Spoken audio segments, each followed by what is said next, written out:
I'm going to show you, if it was gold, it'd be in the back of my truck right now. It's actually made out of bronze, which is an alloy of copper and tin. That's one of the two metals that we use for Civil War artillery, the other one being iron.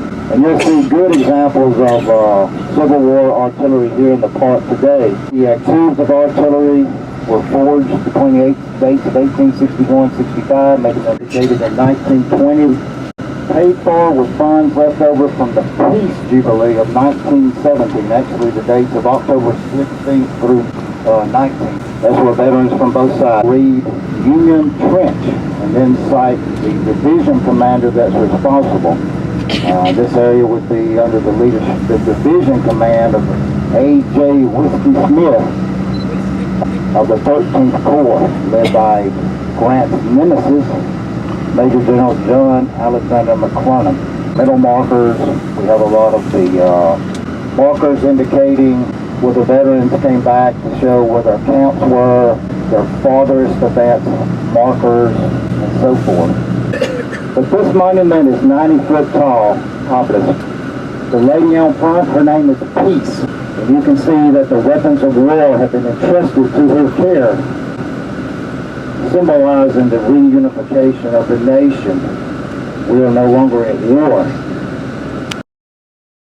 Absorption of all the terrain here at the Vicksburg National Military Park. One thing please take note is that during the siege, trees as you see it today would have not existed.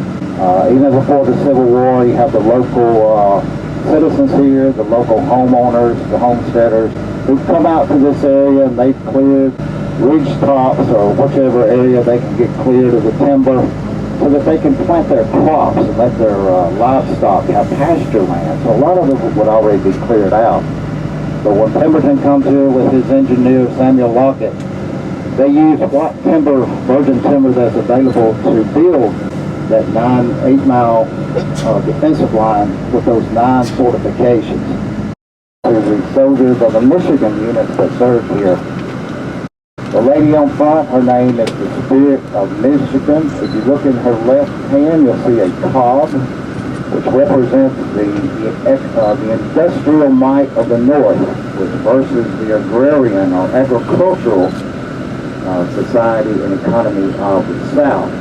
The bottom third of that monument was carved from a single stone, and to her left over here, as we ride up Union Avenue, is the only Michigan multiple regimental marker to the battlefield. Artillery, 22 tubes of the 220 that he brings to the siege. Immediately to our left is Battery H, Michigan Light Artillery, led by none other than Captain Samuel DeGoyer from Michigan. Let me orientate you to the battlefield. Let's focus on the left side of the bus. You can see the ridge line at the skyline. That is where the Confederate Army has dug in. Up there are 2 Confederate forts, Fort Hill and the 3rd Louisiana Redan.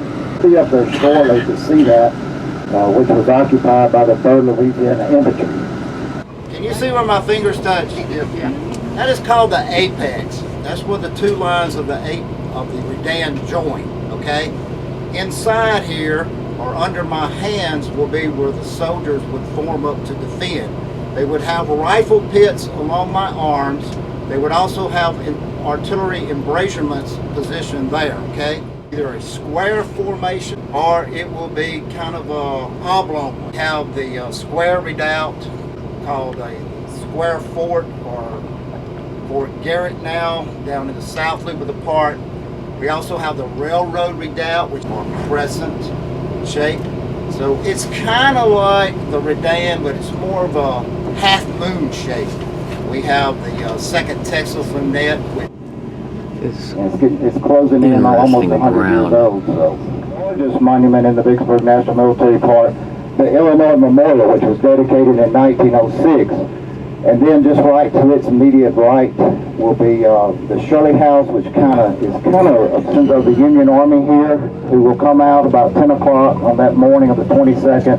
Napoleonic tactics, shoulder to shoulder, 60 pounds of gear, 9-pound musket, and so forth. You fought 5 battles over the last 17 days. You've had to sustain yourself off the land, but then you're ordered to march across that terrain to the left side of the bus against that ridgetop defensive positions up there. So I'm just trying to put you in a Union soldier's shoes and describe what happened.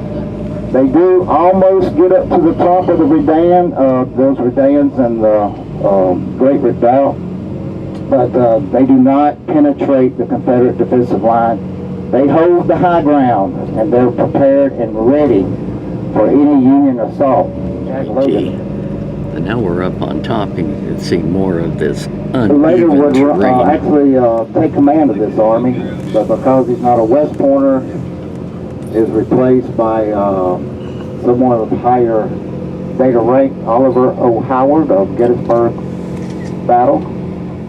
Made it up here, 47 steps. Oculus, like at the Pantheon in Rome. It looks kind of like this in Rome, except much bigger.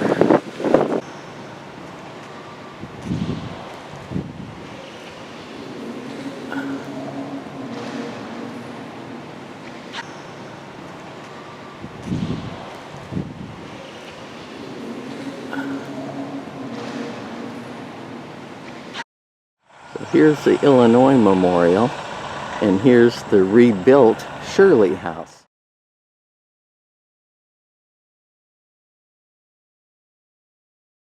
It's 47 steps for 47 days of the siege of Vicksburg.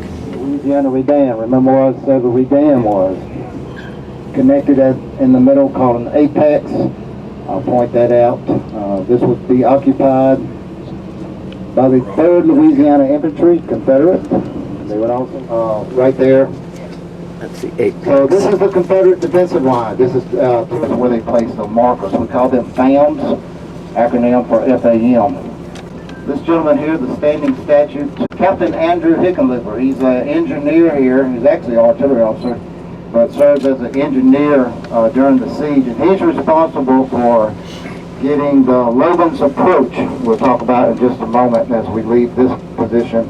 But he's primarily known for his work in designing and getting the Union Army's gallery dug up under the 3rd Louisiana Redan, and on June 25th, 1863, after the Union soldiers loaded 2,200 pounds of gunpowder about 3:30 something that afternoon, they actually detonate it and blow up a big divot in the front of the Redan here. Okay. Immediately after that, 4 regiments of Union troops began reciprocating, coming down here and taking turns to attack into that big divot up there. But it's so deep and so steep of the size that the Union troops cannot penetrate the 3rd Louisiana Infantry.